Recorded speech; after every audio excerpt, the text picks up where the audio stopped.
Okay, let's take a look at that KD ratio. We are up to 2.135.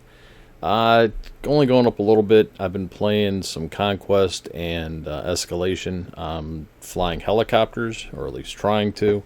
I do well when I am on the community servers, being able to fly the friendly skies without someone trying to shoot you down, but actually trying to play it in-game against real people.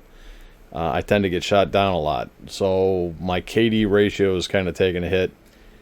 And I know, I say this every time. I know, right? KD ratio doesn't mean shit. All it means to me, and the only reason why I even mentioned it at the beginning of these videos, is it means to me that I can hit a moving target, whether it's a bot or a human, right? And the only reason why I keep opening the videos with it is because it's kind of become a thing, right? I did it with my first videos, and I'm still doing them now. That may change soon. If you look in the description of this, because of some of the feedback I've gotten, there are people who like to listen to my rants and don't care about the gameplay. And there are those who care about the gameplay and don't care about the rants. So I have spun up a podcast. It has an RSS feed. You can actually copy the link. There's two links in the description. One is the web to my podcast, and you can just listen to it through a web browser. And the second one is the feed that you copy and paste into your phone, and then you can actually download the podcast on your phone. So you can listen to it while you're driving to work or while you're walking or whatever. This is actually the first video I've done with a podcast. I recorded the podcast first. The sound is fantastic. The voice is fantastic compared to this. And I think you'll enjoy it. Now, unfortunately, since I recorded the podcast first, and the reason I did that is because I don't want the gameplay in the podcast. I want the podcast to be just the rant. So I recorded the podcast first, and then I am laying it over the gameplay for the YouTube video. At some point, if the podcasts start doing well, I will link the podcast directly to YouTube, and whenever I post a podcast, it'll drop on YouTube. But that costs money. And right now, I just want to see if anybody listens to the podcast. Before I start laying cash on the table, I want to see how the podcasts do. So that's kind of the news. You guys know about the merch. I got the old man and the walker on the merch page. Let's see if it's still there. Yeah, I didn't check this first. Shame on me. Yep, there it is. I also put up a shirt. This shirt is from a different supplier than the other one, so it's a little bit cheaper. It's a couple bucks cheaper than the other one, and it is available in Europe. If there's demand for Europe, I will jump through the hoops and get it on a European supplier. And the same goes for the coffee cup. There that is. Beware the old gamer. If you guys like a different caption, again, I put up a poll. No one seems to. There's been one vote on each propose. So it doesn't really tell me anything. I went with the one I like. If you guys have better ideas, please put them in the comments below. Speaking of comments below, and I may go over this on Friday when I go over the comment section. If you're going to leave a comment, at least do the courtesy of listening to the video and the rant. The one on healthcare, I have a bunch of comments dropped down below where people are sitting there, expressing their opinions, but are failing to provide the any arguments. They're just like, well, I think. Well, obviously not very hard, but one guy called me dumb. Okay, do you have any proof of this? I don't particularly think myself dumb. My IQ is rather exceptional, I think.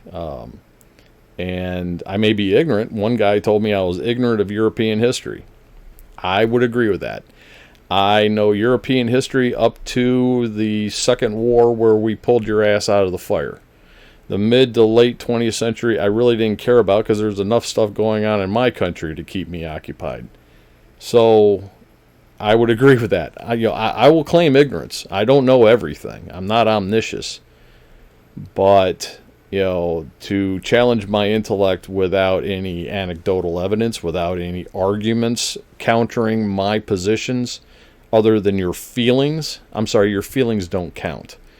In the world of debate, the world of political theater, opinions don't mean shit other than, news bites. So if the best you got is calling me a name, believe me, I've been called a lot of names.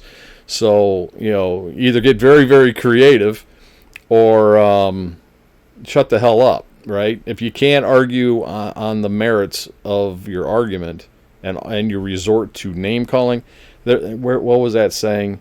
That name calling is the last resort of a limited mind. So if you want to challenge me, I'm all ears, man. I love a good challenge. But if all you got is name calling, you lose, right? That's not how you win an argument. So the other thing I wanted to touch on besides that is I've had people ask me about Falcon Northwest. That I have mentioned Falcon Northwest on several occasions. Falcon Northwest is, in my opinion, the greatest gaming PC company to have ever existed. One guy said, well, Alienware is good. No, Alienware is Dell. And look at that. They even talk Battlefield here on their website. Falcon Northwest, I am not being sponsored. They offer me nothing other than, my drool. I want one of their rigs. Feel free to check them out. They are not cheap. Strap in, and be sitting down when you look at the price tags. But they are arguably the best gaming rigs that you can buy. Falcon Northwest, it's falcon-nw.com. So because you guys, like I said, I've had feedback going, hey, you keep mentioning Falcon Northwest. What is it? There it is. Take a look and drool. So, with that said, today's rant is about gun control and the Second Amendment. And I'm going to drop the podcast audio right after this introduction when you see the gameplay start. And I'm going to link this, by the way, in the description so you can just check on it if you want to skip all the introductory. But without further ado, here it is, the Second Amendment. You're listening to the Raging SeaBears podcast.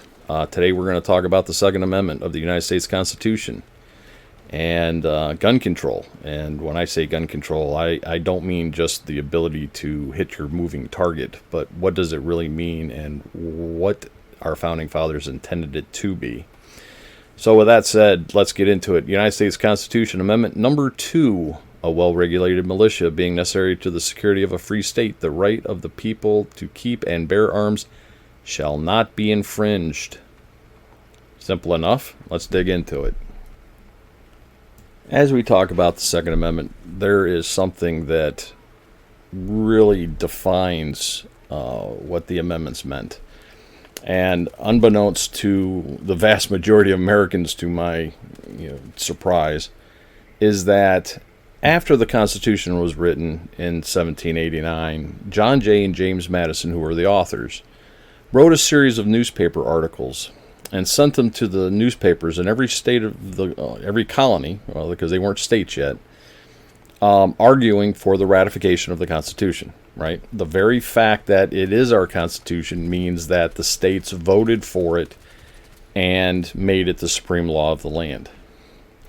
In these newspaper articles, John Jay and James Madison basically outlined what every section, every part, every amendment to the Constitution meant in layman's terms, at least for the 1700s, so that people reading the paper would understand what was in the Constitution. So when it came time to vote for the Constitution, they were knowledgeable something that is sorely lacking in society today when people can't even spell Constitution. They think 2 + 2 still equals whatever the hell you feel like.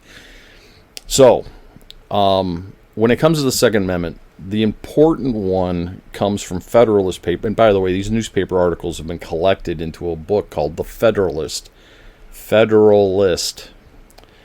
And under paper number 46. By the way, look this up. It's online, right?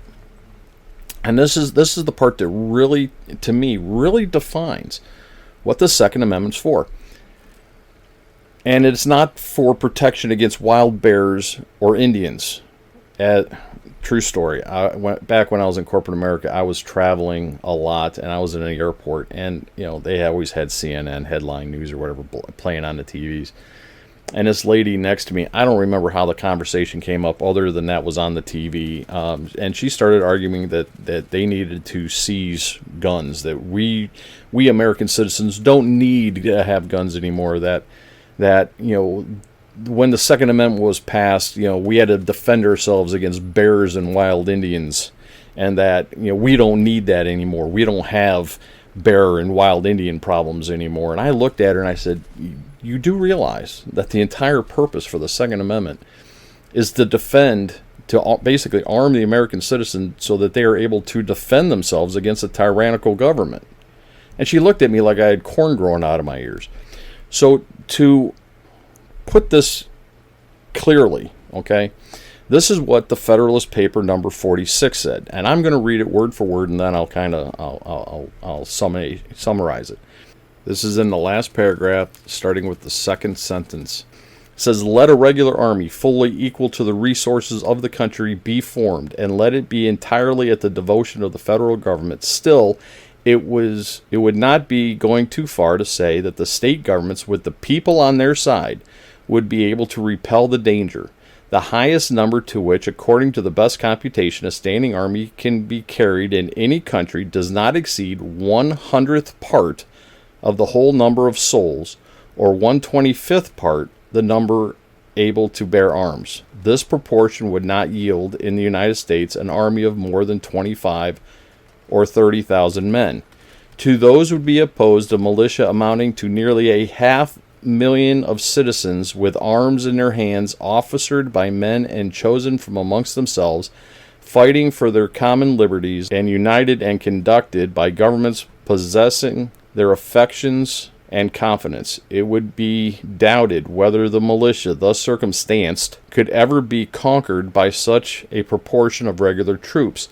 Those who are best acquainted with the last successful resistance of this country against the British arms will be most inclined to deny the possibility of it. Besides the advantage of being arms, which the Americans possess over the people of almost every other nation, the existence of subordinate governments to which people are attached by which the militia officers are appointed form a barrier against the enterprises of ambition more insurmountable than any which a simple government of any form can admit of." A little long-winded there at the end. The most important part of that is at the beginning. It is this is basically what it said. It is impossible for the federal government to muster a standing army larger than that of an armed populace. Remember, our country was founded with checks and balances. That's why there are 3 branches to the federal government. There's the executive, the judicial, and the legislative, each one equal in its own power. That's why we have trial by juries. That's why we have nullification laws. That's why there are checks and balances throughout our entire form of government.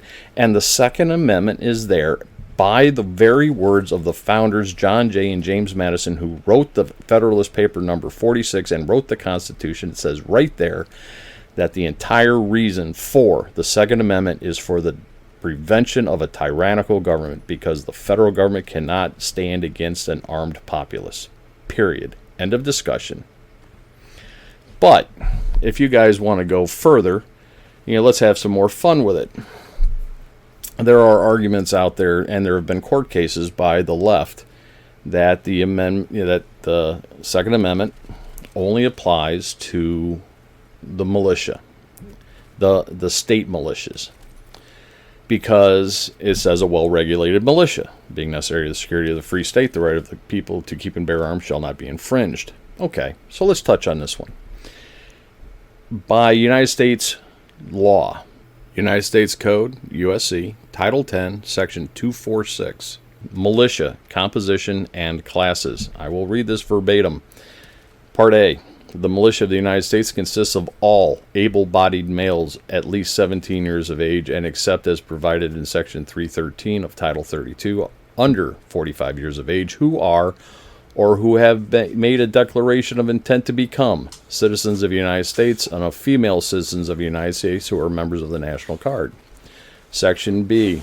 The classes of the militia are 1. The organized militia, which consists of the National Guard and the National Militia, and Section 2, the unorganized militia, which consists of members of the militia who are not members of the National Guard or the Naval Militia. I would also argue that under the 14th Amendment, the Equal Application of Law Amendment, women between the ages of 17 and 45 are members of the unorganized militia. By their own declaration of the 14th Amendment, they're on the hook too. So, by that very definition, you, whether you know it or not, if you're between 17 and 45, are in the militia. Congratulations. Go buy a gun and learn how to use it. Also, United States Code Title 32, Section 313, appointments and enlistments, age limitations. Subsection A, to be eligible for the organized enlistment of the National Guard, a person must be at least 17 years of age and under 45. Or under 64 years of age and a former member of the regular Army, regular Navy, regular Air Force, or regular Marine Corps. To be eligible for reenlistment, a person must be under 64 years of age. Part B, to be eligible for appointment as an officer of the National Guard, a person must be 1, a citizen of the United States, and 2, be at least 18 years of age and under 64. What these two sections of United States Code says is that, and I'm summarizing, if you're between 17 and 45, male or female, under the Equal Application of Law, United States Constitution, Amendment number 14, women, you're in there, you are in the militia. You are the unorganized militia, and if you are a veteran under the age of 64, you are also in the militia, right? It has been extended to include the veterans up to the age of 64. So, no matter how you look at this, right, you cannot dispute the fact that our founding fathers wanted us to have guns. They wanted us to know how to use them. They wanted us to be proficient. They wanted us to be able to defend ourselves, not necessarily just against our neighbors and wild bears and Indians, but against the government itself. And what is truly horrifying is that when, Joe Biden said that if, the Second Amendment really doesn't apply anymore because we don't have F-15s and we don't have nuclear bombs. Well, you get 350 million people pissed off, and unless you're willing to smoke the entire country with nukes, you're not going to be able to stand up against it. So this is why they keep trying to take our guns away. It's why every time there's some school shooting. By the way, this is interesting. When it comes to school shootings, every single school shooter, every single one that was a student, every single one was either on or coming off from Ritalin. Could it possibly be that these drugs that we are pumping into our children might be altering brain chemistry to the point where they become homicidal/suicidal? Could it be a possibility? My father used to take a .22 and carry it to school, elementary school, and then hunt squirrels and rabbits on his way home from school. Took it into the classroom, put it up against the wall under his coat. And yet today, we can't trust our kids with weapons because, the weapons are going to, somehow, kill people. And on that note, I want to notify the gun makers for my guns in this house, because I got the laziest damn guns on the planet. They just sit there. I keep waiting for them to like open the door, run out and rampage and murder the neighborhood, and they just keep sitting there. I figure they're defective, right? I've yet to see them get up and move. And also, another argument I like to give people is that you must remember that Cain did not kill Abel with an AR-15. He killed him with a rock. It is not the weapon, it is the intent on man. And in these nations that have banned guns, the evil men, what do they use? Cars. They run people over. Or they make bombs from household items, or they stab people. Until we can correct what is ailing our people, our mental condition, and I truly, honestly believe, deep in my soul, that it is the medications that we are pumping into people that is causing these problems. Truly, I honestly believe that. Ritalin, what does that do, right? It alters the brain chemistry of a child, usually small boys, because, boys will be boys. They're full of energy. They won't sit still. They're always wanting to jump around. Well, that's what boys do. Instead, we're pumping them full of drugs so they sit there like zombies. We're altering their brain chemistry. We're altering their natural development. And then we're shocked when they go violent. And then they blame the guns. Really? So, I can't stress this enough, right? I've yet to see a gun get off the table or out of a gun rack or out of a gun safe and go on a rampage. I have never seen that.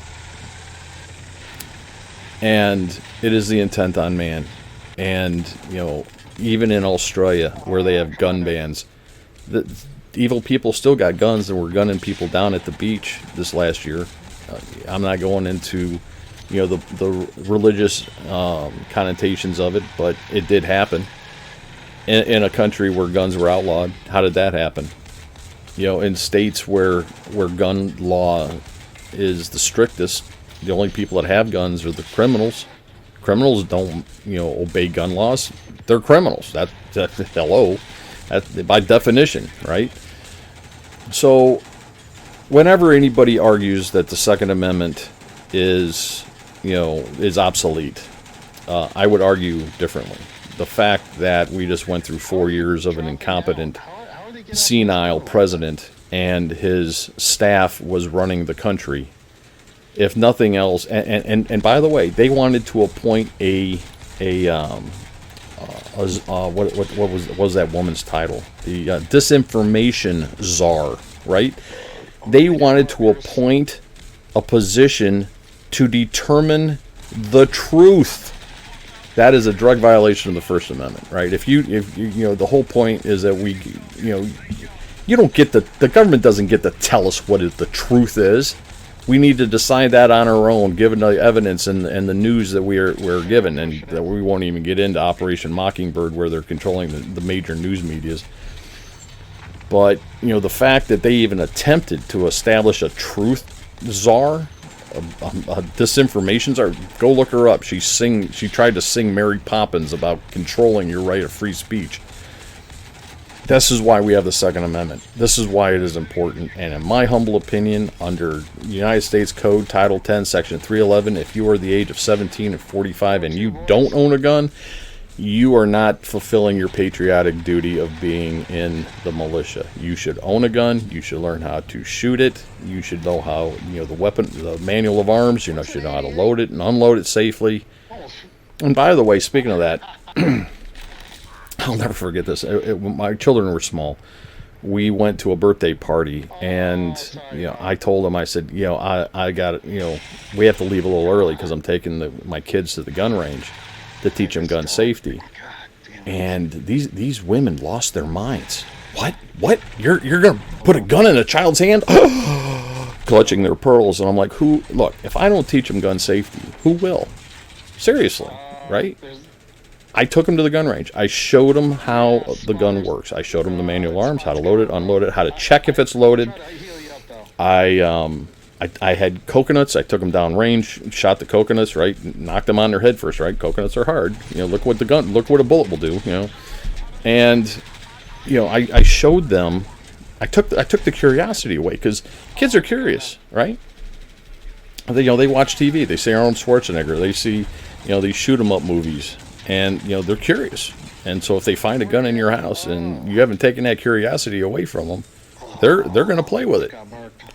So after we went to the gun range, we went home, we cleaned the guns, and I put them away. And I told them, I said, look, if you ever want to go shooting, let me know, right? We'll get them out. We'll go to the range. I said, but if I ever catch you touching the guns without me around, I will beat you till you stop growing. And they never touched them. I took the curiosity away. They were more afraid of me than they were of the guns. That's the way it should be. They need to be afraid of Dad. And remember, on that topic, being afraid of Dad, I've told my kids this I don't know how many times. I am your father. I am not your friend.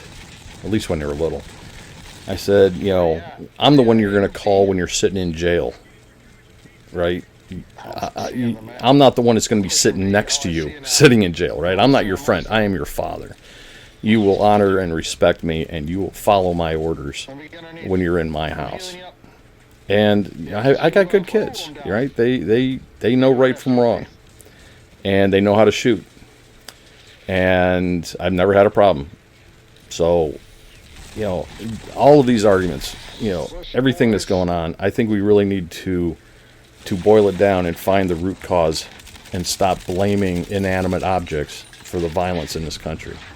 And I seriously think we need to start taking a hard look at the medication that people are on. I'm watching commercials all the time where they're like, side effects, suicidal tendencies. Okay, well, somebody pisses you off and you're suicidal. Maybe you're going to take them with you. It's simple logic. Really? You can't put two and two together. You have to blame an inanimate object. If I can spit that out. But it is the left's. This is their play, right? Every time there's any bit of violence that involves a gun in this country, the first thing you hear is mainstream media and the left losing their minds over gun control. Every single time. Because they can never take over the government and make it totalitarian as long as there is an armed populace. So, that's my argument on gun control. That's my argument on the Second Amendment. If you have any comments, questions, whatever, and you're listening to this on the podcast, go over to the YouTube channel and put them in the comments there, because I read every single comment, and I may not respond to every one of them, but I do read every single one. And I don't know how you do that in a podcast, but feel free to go over to YouTube, and this will be posted, and put your comments there, and I'll address them. I might address them in another podcast. On Fridays, usually I respond to comments. So with that being said, this is SeaBear out.